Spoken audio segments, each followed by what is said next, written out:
The American Genocide is a controversial foundation on which the United States of America is built on. From the Europeans' discovery of America to the present day, the indigenous people's culture and population have been decimated to near extinction. Since then, it's estimated that more than 12 million natives were killed due to disease and forced removal in the face of westward expansion. One such event that contributed to this is known as the Trail of Tears. Occurring between 1831 and 1850, over 100,000 Native Americans were forced out of their homes as part of President Andrew Jackson's Indian Removal Act. This act aimed to give the United States full control over all lands west of the Mississippi. To ensure the cooperation of the tribes, the U.S. government used military force and brutal treatment. The immediate result of these events was the death of over 10,000 indigenous people. This event was one of many that led to the diminishment and near extinction of Native American people in the United States of America.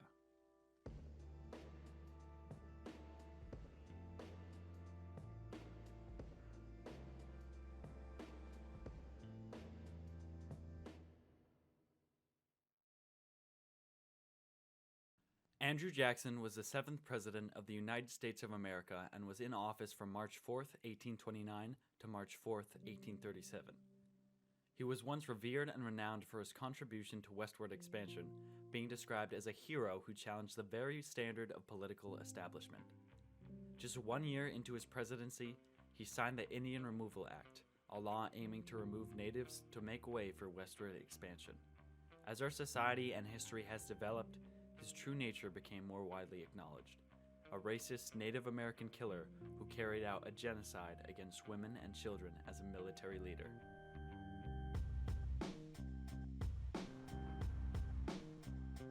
The Indian Removal Act was signed into law on May 28, 1830 by President Andrew Jackson. The act aimed to annex all native lands in current state borders of the South, especially in Georgia. In return for the removal, these native tribes were promised lands west of the Mississippi River. Despite its passage, the Indian Removal Act faced strong opposition from some of the members of Congress, humanitarian groups, and even within President Jackson's own cabinet. Moral and ethical arguments against the Indian Removal Act were raised, including concerns about previous treaty violations, the denial of indigenous sovereignty, and the disregard for the Native American people, rights, and humanity. Despite all efforts, the act still passed, forcing many tribes to leave what they called home.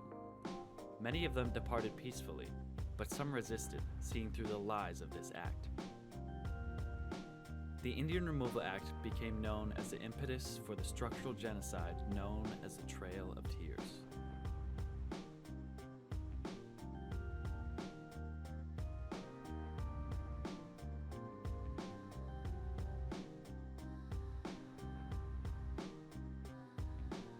The Cherokee are one of many Native American tribes that were affected by the Indian Removal Act. What makes the Cherokee stand out from many other tribes is the fact that they fought against the removal in Supreme Court. This case was known as Cherokee v. Georgia, where the Cherokee fought to maintain their sovereignty and reject the Georgia laws put into place that would result in their removal and relocation. In 1831, the Supreme Court ruled that the Cherokee were in fact sovereign. The decision rendered by Chief Justice John Marshall ruled that Georgia had no right to enforce state laws upon the Cherokee tribe. Despite the court ruling, President Andrew Jackson moved forward with the Indian Removal Act and forced the Cherokee out of Georgia. This case outlined the relationship between Native American tribes and the U.S. federal government and highlighted the already present conflict between the two. Such conflict would fester into a genocide of Native American people, almost completely diminishing their population across the United States of America.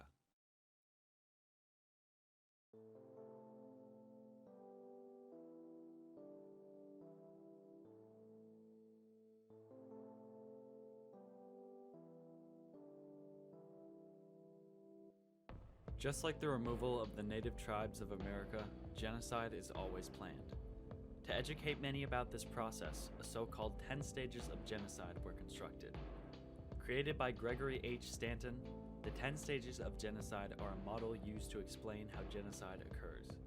The stages are laid out as the following: classification, symbolization, discrimination, dehumanization, organization, polarization, preparation, persecution, extermination, and denial. It's important to note that the stages of genocide are not linear, nor will occur in the order they are presented.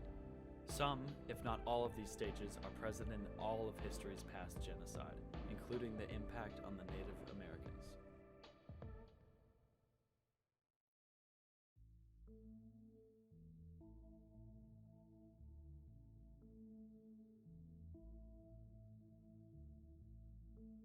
Classification divides people into separate groups based on race, ethnicity, religion, or nationality.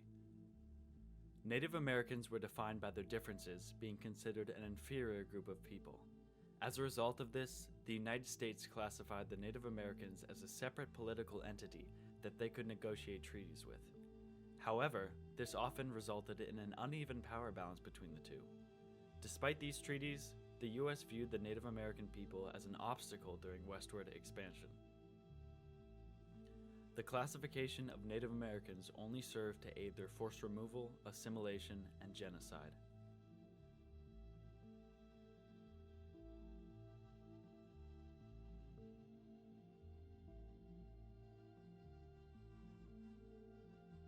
Symbolization is the act of stereotyping to aid the classification forced upon a group, which ultimately leads to their dehumanization.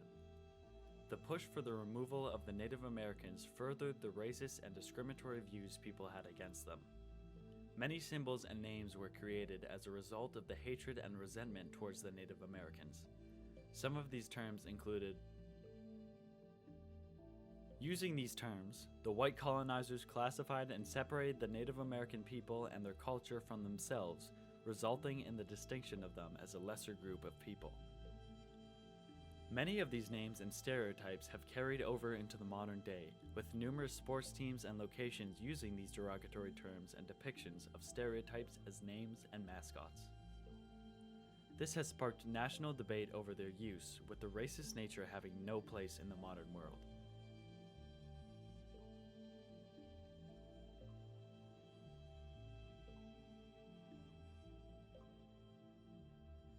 Discrimination is a dominant group driven by exclusionary ideals that results in the denial of rights to a lesser group using laws and political power. The United States of America was driven by their belief that expanding west was necessary, a term later being coined as manifest destiny. The Native Americans were seen as an obstacle in obtaining this westward expansion, which resulted in discriminatory laws and political practices being implemented to monopolize the expansion of power across the land. The United States denied the Native Americans any rights, political power, and their land via the Indian Removal Act, which legitimized their victimization through discrimination.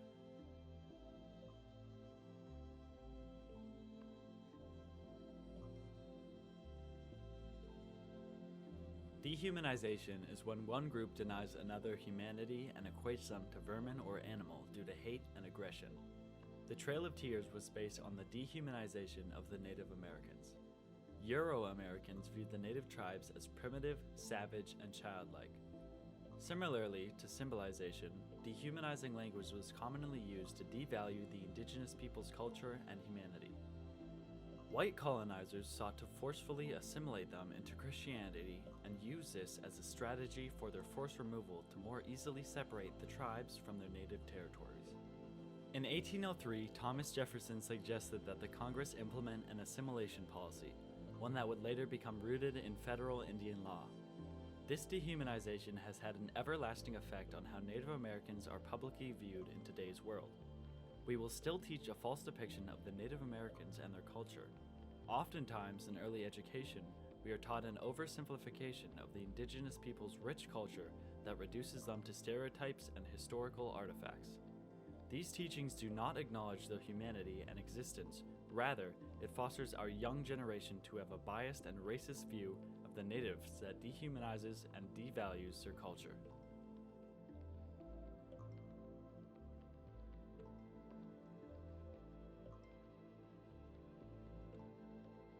Genocide is organized by a dominant group that has plans to facilitate on a target group. The removal of Native Americans from their native territories was planned and executed by the United States government having been pushed by President Andrew Jackson.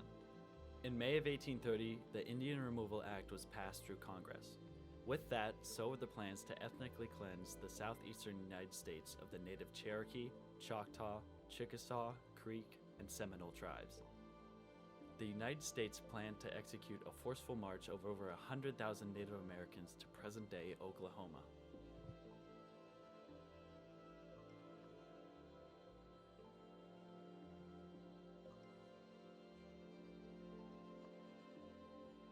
Polarization is when a dominant group uses propaganda and extremism to drive groups apart.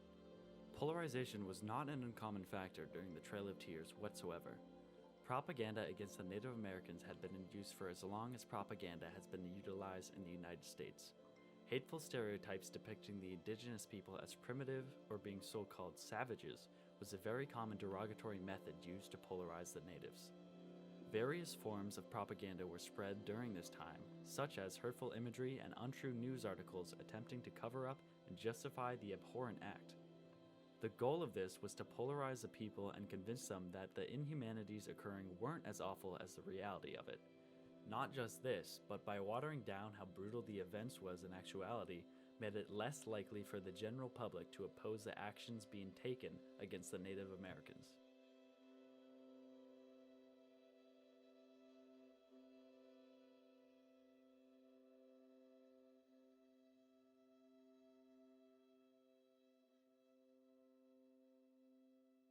Preparation is the stage where arrangements and plans are made by the perpetrator for the defined intentions to be enacted. In the case of the Trail of Tears, the United States have been preparing the ethnic cleansing of the natives from the southeastern United States since the passing and signing of the Indian Removal Act. The United States would often use depictions and intimidation to force the signing of these treaties, relinquishing the ancestral lands of a tribe. One example is the Treaty of New Echota signed in December of 1835 by members of the Cherokee. This treaty was signed by a minority group of the Cherokee that didn't represent the majority views of the tribe, which would result in the entire tribe being stripped of their lands. The United States also prepared in a much more aggressive way, such as using military force and destroying Native American homes and infrastructure.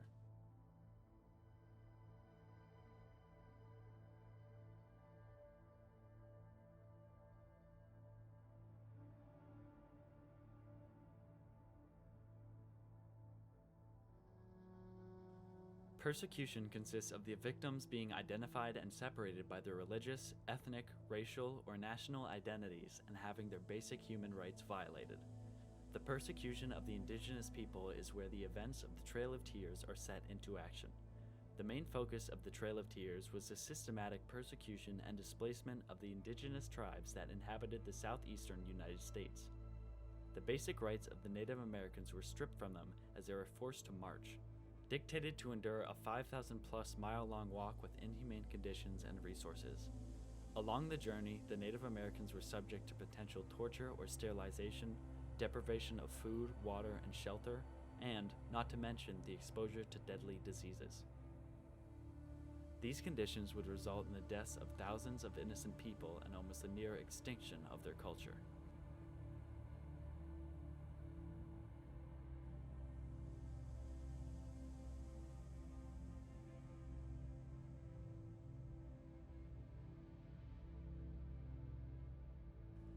Extermination begins as the mass killings legally called genocide start to occur. It is called extermination because at this point, the dehumanization of the victimized groups is so deeply rooted within the perpetrators that they no longer view their victims as human. In the context of the Trail of Tears, there are very few instances of Native Americans being outright killed deliberately. However, the deliberately horrific quality of life provided on the Trail of Tears and on the reservation they were forced onto can only be classified as extermination because of how many indigenous people who lost their lives during and after the tragedy. That being said, soldiers escorting the Native Americans were not against using force. Despite the government disguising the relocation as a superior opportunity for the Native Americans, it was anything but that. Those who attempted to flee were shot and killed. Even in the camps, the US soldiers imprisoning them were known to physically and sexually assault the indigenous women. While there wasn't a system where victims were lined up and executed, as is typical of extermination during a genocide, thousands died during the Trail of Tears due to the monstrous actions of the United States.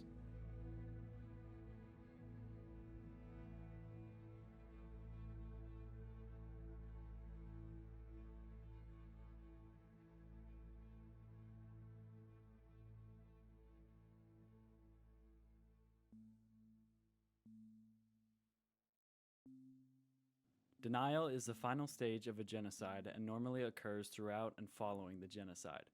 It occurs when a group works to actively deny the events of the genocide based on their hatred or involvement. They do this for a variety of reasons: to prevent those guilty of committing these crimes from being justly tried in a court of law, or to erase the history of the victims involved because of their hatred. One major reason denial occurs, though, is in an attempt to allow a genocide like that to transpire once more. By destroying evidence and denying the existence of a genocide, eventually, without proper education, history could repeat itself. In the Trail of Tears, the denial was a lot harder to achieve. There are still people who believe parts of, or the whole event to be a hoax, which is impossible to prevent the ignorance of some people. That being said, as this was an official event that the government carried out, with thousands aware of it and even more testimonies, it would be nearly impossible for Americans to try and entirely deny the events of the Trail of Tears. However, a degree of denial was achieved through false narratives and failure to teach history as it happened. At a young age, we are taught this country was built upon justice, freedom, and democracy, and that our founding fathers wanted everyone to exist under a peaceful nation dictated by these beliefs. This completely false narrative has become the reason many people are ignorant of the fact our country was built on the systematic eradication of the indigenous people who lived here before us. These distorted lies have poisoned the notions of our nation's people's belief about how this country came to be and cast away the thousands of innocent lives this nation is built upon. The tragedy erased the culture of many tribes and led to the death of thousands of innocents, and denying the evidence of that fact is out of the question. We must continue to bring awareness to this genocide and its modern-day effects on the indigenous tribes in the United States.